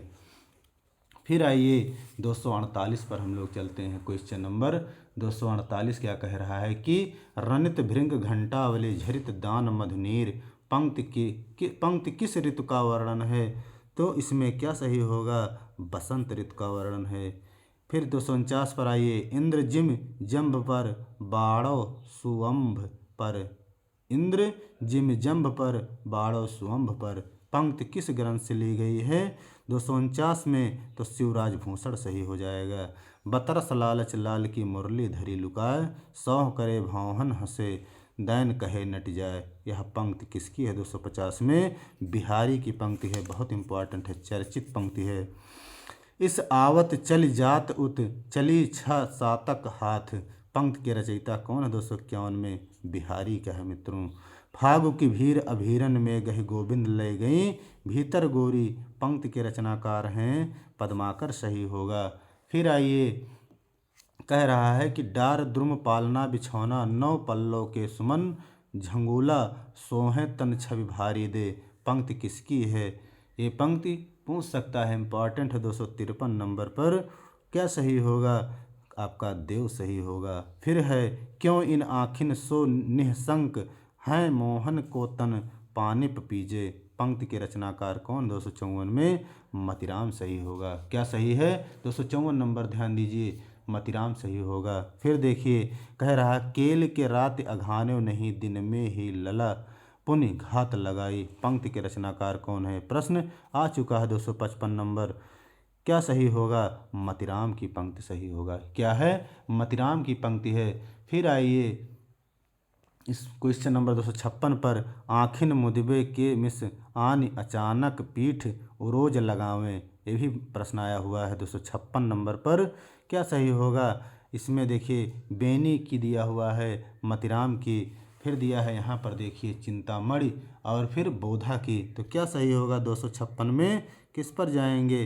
चिंतामणि की है कि आखिन मुदबे के मिस आन अचानक पीठ उरोज लगावें, चिंतामणि की पंक्ति है।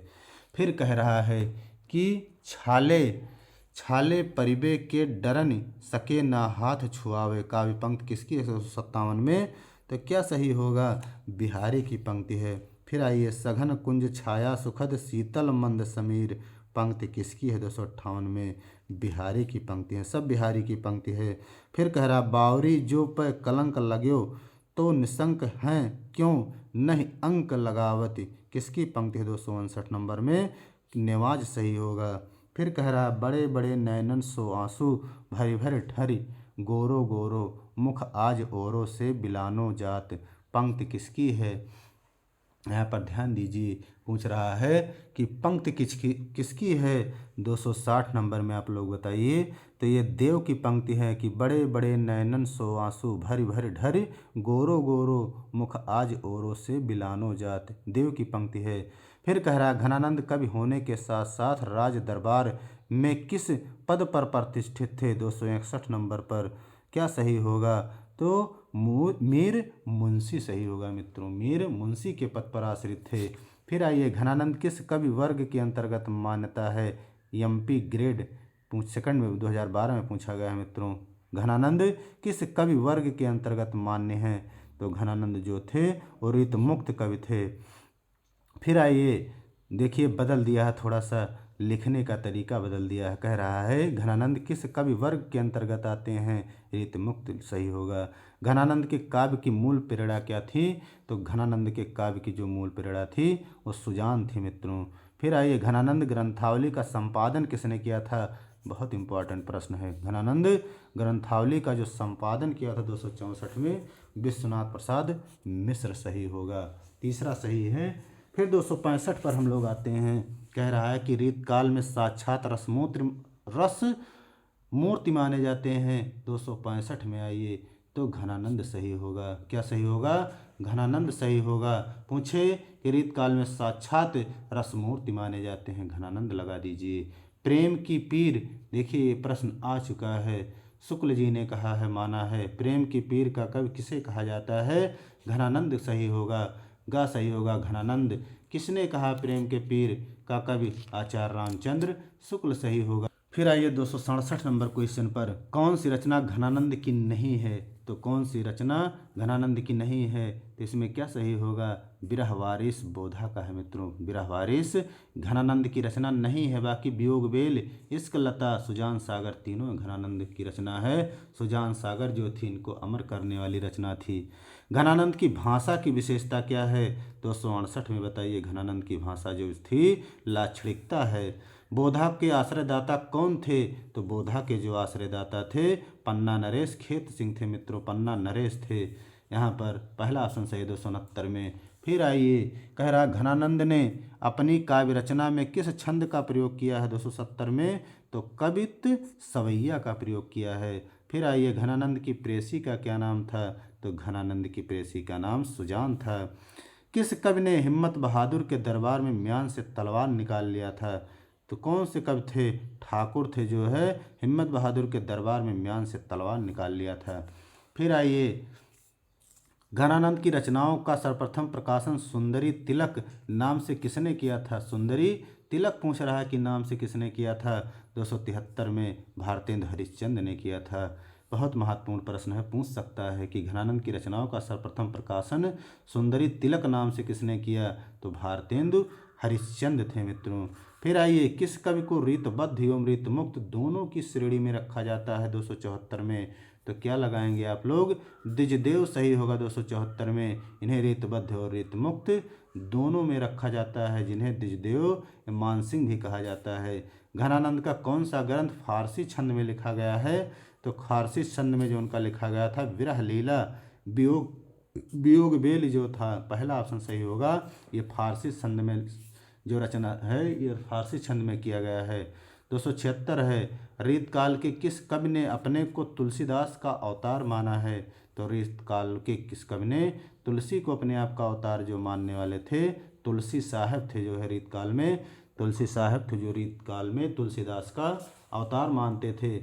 फिर आइए 277 नंबर पर, कह रहा है खालसा पंथ के प्रवर्तक कौन थे? यहाँ पर देखिए, खालसा पंथ का प्रवर्तक पूछा जा गया है, तो क्या सही होगा 277 में? गुरु गोविंद सही होगा मित्रों। फिर आइए, घनानंद के दीक्षा गुरु कौन थे 278 में? तो घनानंद के दीक्षा गुरु वृंदावन देव थे। फिर आइए, आलम किस राजा के दरबार में रहते थे?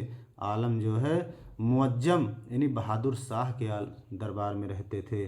आपका 279 में खा सही होगा। फिर आइए 80 में, आचार्य शुक्ल ने किसके प्रेम को मौन मध्य, ये बहुत इंपॉर्टेंट है, मौन मध्य पुकार कहा है? तो इसमें क्या सही हुआ चारों ऑप्शन में कि मौन मध्य पुकार किसे कहा है? घनानंद को कहा है। फिर आइए, वैराग्य उत्पन्न होने पर घनानंद किस संप्रदाय में दीक्षित हुए? 281 में निम्बार्क संप्रदाय में दीक्षित हो गए थे घनानंद, जब इन्हें वैराग्य हो गया था। ये नेट में पूछा जा चुका है प्रश्न मित्रों, 2019 में प्रश्न आ चुका है। यहाँ भले ही दर्शाया नहीं गया है, लेकिन ये पूछ चुका है कि घनानंद किस संप्रदाय में दीक्षित हो गए थे? वैराग्य उत्पन्न हुआ था निम्बार्क संप्रदाय में। रीतबद्ध कवि कौन नहीं है? नेट में पूछा गया है, रीतबद्ध कवि कौन नहीं है? चारों ऑप्शन में आपको बताना है। बोधा जो थे, आलम बोधा ठाकुर रीतमुक्त कवि थे, न कि रीतबद्ध थे। फिर आइए, रीतमुक्त कवियों में किस कवि की प्रेसी का नाम नहीं मिलता? चारों ऑप्शन में बताइए। बोधा, घनानंद, आलम और ठाकुर। तो आपका ठाकुर इसमें नहीं होगा मित्रों। बाकी तीनों लोगों का, आलम का शेखर अंग्रेजिन था, घनानंद का सुजान था और बोधा का क्या था, जो है सुभान नाम था मित्रों। क्योंकि जब उन्होंने बुलाया गया आश्रय में, तो राजा ने उन्हें कहा कि जो मांगना हो मांगो।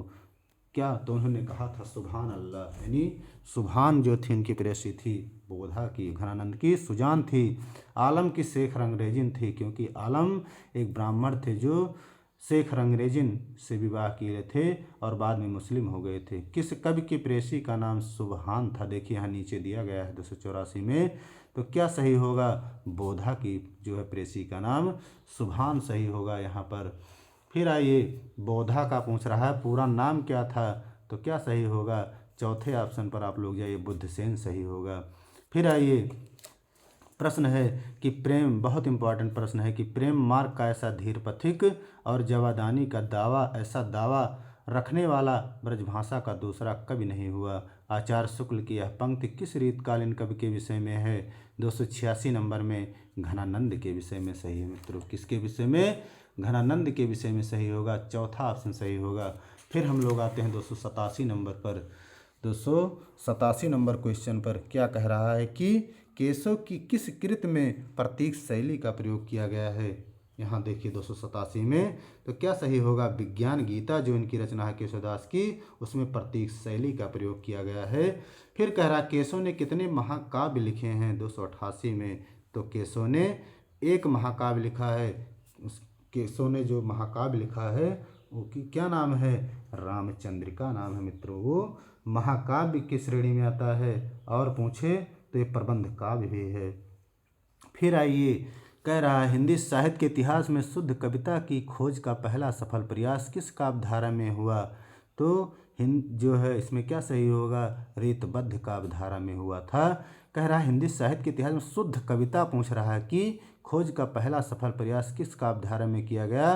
तो रीतबद्ध काव्यधारा। देखिए रीतमुक्त दिया हुआ है, रीत सिद्ध और राम भक्ति काव्यधारा, लेकिन इसको आप लोग जरूर जानिए, इंपॉर्टेंट प्रश्न है ये। रीतबद्ध काव्यधारा में हुआ था शुद्ध कविता की खोज का पहला सफल प्रयास। फिर 290 पर आइए, केशव के कप्रिया पर जोरावर प्रकाश टीका किसने लिखा था? बहुत इंपॉर्टेंट है, पूछ सकता है कि जो केशव की कप्रिया उस पर एक टीका लिखी गई, जोरावर प्रकाश, वो किसने लिखा था? 290 में सूरत मिश्र ने लिखा था मित्रों। जोरावर प्रकाश की टीका कप्रिया पर केशव की सूरत मिश्र ने लिखा था। रीतकाल में किसने जायसी के अखरावट के आधार पर ककहरा की रचना की थी? तो जायसी के अखरावट के आधार पर ककहरा की रचना राम सहाय दास ने किया था। फिर आइए 92 में गोप का रामचंद्राभरण किस प्रकार का छंद है? 292 में अलंकार संबंधी छंद है, ग्रंथ है। फिर अलंकार चंद्रोदय ग्रंथ किसका है? बहुत चर्चित है अलंकार चंद्रोदय ग्रंथ रसिक सुमति का है। कालिदास त्रिवेदी रचित वर वधु विनोद का वर्ण विषय क्या है? 294 में नायिका भेद सही होगा। कौन सा कवि अपनी एक कृत के कारण अमर हो गया था? बहुत इंपॉर्टेंट प्रश्न है। तो वो क्या थे? बिहारी ही थे, जिन्होंने एक कृत लिख करके अमर हो गए, गागर में सागर भरने का काम किया।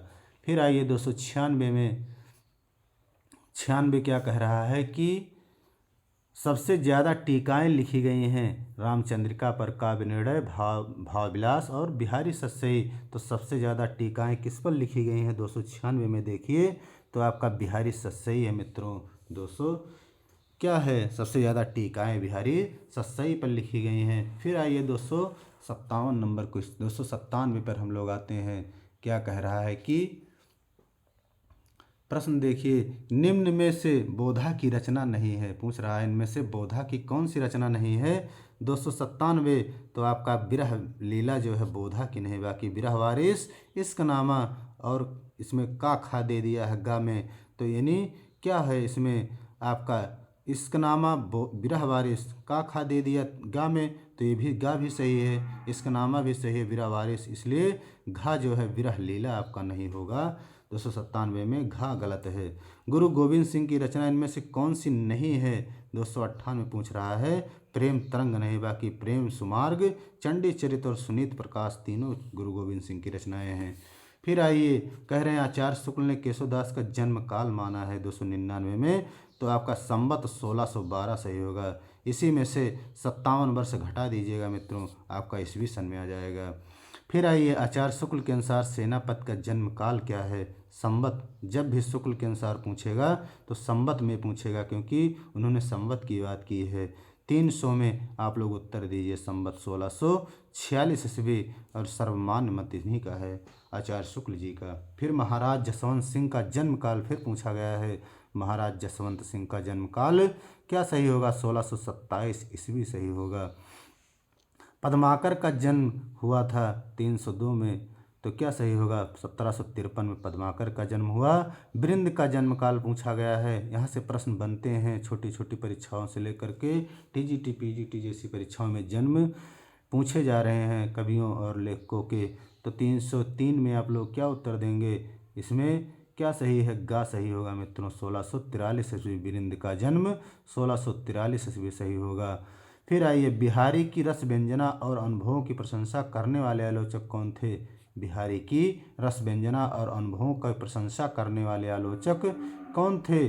का सही होगा आचार्य रामचंद्र शुक्ल थे। फिर कह रहा है विरह बिहारी बिहार बहुत इंपॉर्टेंट है, किसकी आलोचनात्मक कृत है? प्रश्न आया हुआ है अंबिका दत्त व्यास की जो है कृत है, आलोचनात्मक कृत है। बिहारी सस्सई की टीका लाल चंद्रिका के लेखक कौन है? तो लाल चंद्रिका के लेखक लल्लू लाल सही होगा। फिर पूछे कि बिहारी रत्नाकर के रचनाकार कौन है? 307 में तो बिहारी रत्नाकर के रचनाकार जगन्नाथ दास रत्नाकर सही होगा। 307 में तीसरा ऑप्शन सही है। उसके बाद हम लोग आते हैं